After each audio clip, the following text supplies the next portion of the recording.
of the things that I focus and talk a lot about is Christian character and how we can improve our character, and what are the impediments. What are the things that prevent us from attaining a character that is like Christ? But I don't really often talk about why. Why is that necessary? And most people understand this, but I would say a lot of people don't. It goes right back to the Garden of Eden. In the beginning, when God made the Garden of Eden, created the animals, heavens and earth, and then finally he finished with Adam, and then Eve was the last thing that he created. And then shortly after that, Adam and Eve sinned. And that is where the plan that God had for man was put on pause. Something else had to take place now.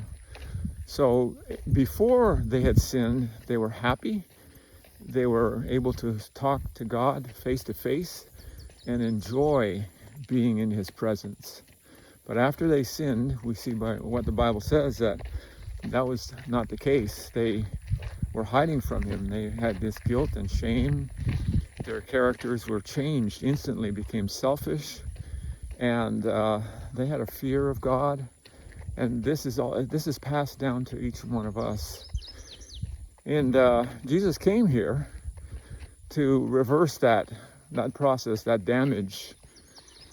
And he provided for us a way that our characters can be brought back into harmony with God, into what it was like at the beginning. That's the whole plan of salvation, to bring man back to where he was, and to get rid of the thing that caused our problem, which is sin. And we have to, it's difficult for us, I'm going to put it this way, it's difficult for us to understand this, because sin is a deceiver, the Bible says. It causes us to believe things that are not true. We become very self-oriented, self-preservational, if that's a word. We want to live for ourselves and do the best that we can for ourselves at the expense of other people. Like, I'm getting mine and that's it, and if I have some left over, maybe I'll help you. And that we may not all be that way, but this is a natural heart that we're born with that we need to have transformed. And this is my goal. My goal is, how can we get back to that original condition? And this is where righteousness by faith comes in. Righteousness by faith is an experience, a teaching that brings us back into the righteous condition, meaning holy, meaning obedient to God, loving to God by faith.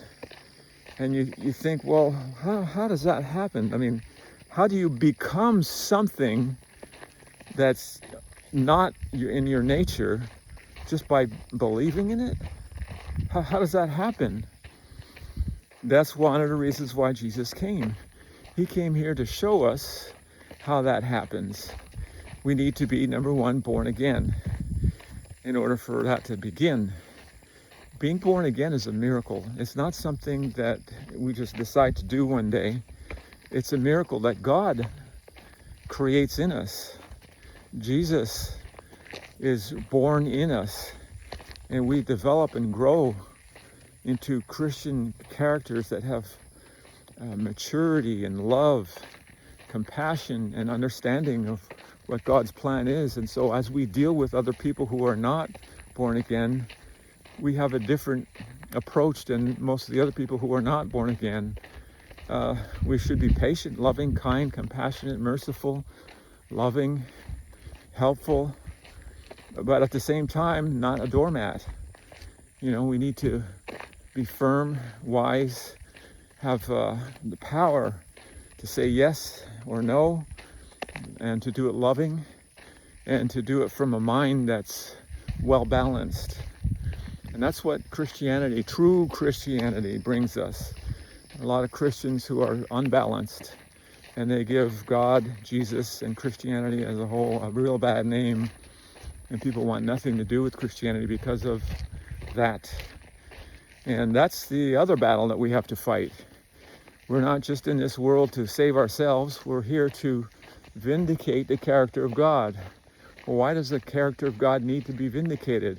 That's what Jesus did. He came here to show the world what God the Father was like, and he's given us that same work. Why did he have to come and do that? Because there's an enemy called Satan who is maligning God's character, telling lies about him to men, and men readily accept him because they're evil. Some people are just evil. They don't want to do anything that's good. Their evilness is an expression of the utter selfishness that they have, and they refuse to let go of. And that needs to be taken away, because there's no possible way for a person like that to be transformed and brought into the new kingdom of love, peace, joy that Jesus is coming back to get his people to bring into. They wouldn't fit in there. They couldn't. They would not want to do the things that unselfish people do. They would be in there just for themselves and for their glory, and it would be very uncomfortable for them in there. In fact, they wouldn't be able to stand in the presence of God, because selfishness of that nature cannot survive in the presence of a truly loving God. Which brings me to another point. Love is something that is powerful. It changes others. And that's how we begin to love God. He reveals himself to us like Jesus did. And the Bible says we love him because he first loved us. Naturally, we're not able to love God. But through the miracle of Jesus Christ and the Holy Spirit and the Word of God, we can be changed. Just like Lazarus, who was raised from the dead. He had no faith to exercise at that moment, but he was raised from the dead.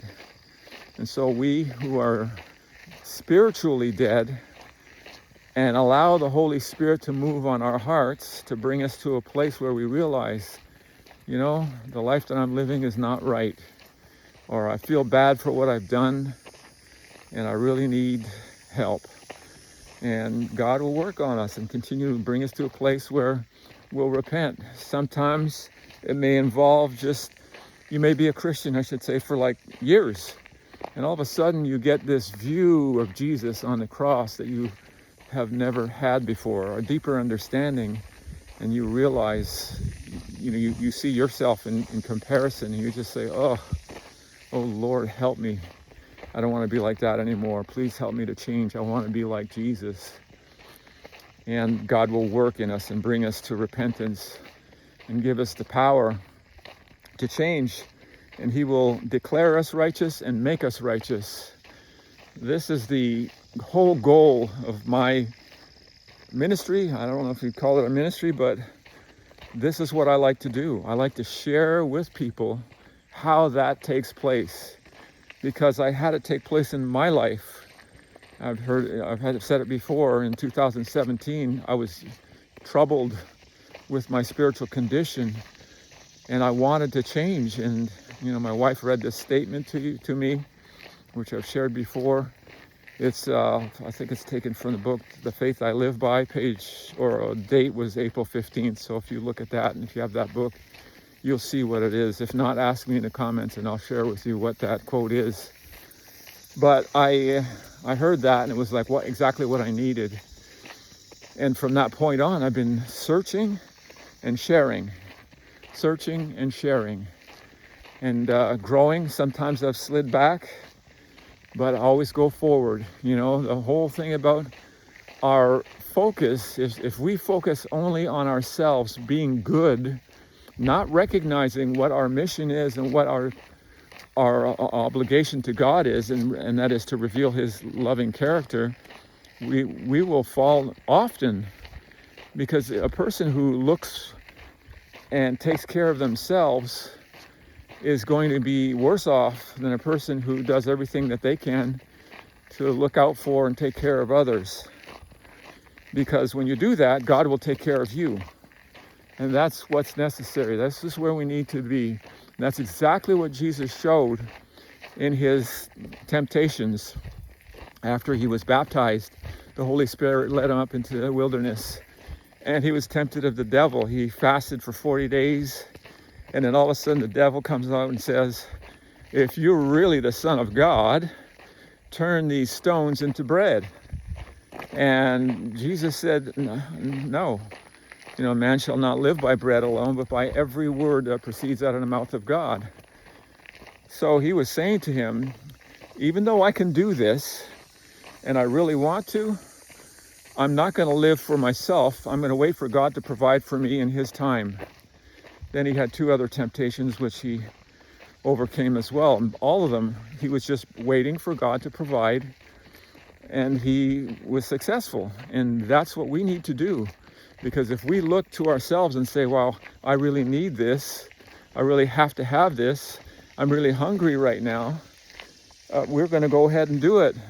But when we consider the fact that we're on a mission to show the world what the love of God is, to continue on the work that Jesus has given us to do through the power of the Holy Spirit, we'll have a much better success rate. We'll be a blessing to other people. So that's my encouragement for you today, to look beyond just yourself and look at what the work is that God has given us to do. That'll give us the victory that we want. That will make us the people that we really need to be and desire to be. And we can have a life filled with joy, peace, love, and enjoy life, really. God bless you. We'll see you on the next one.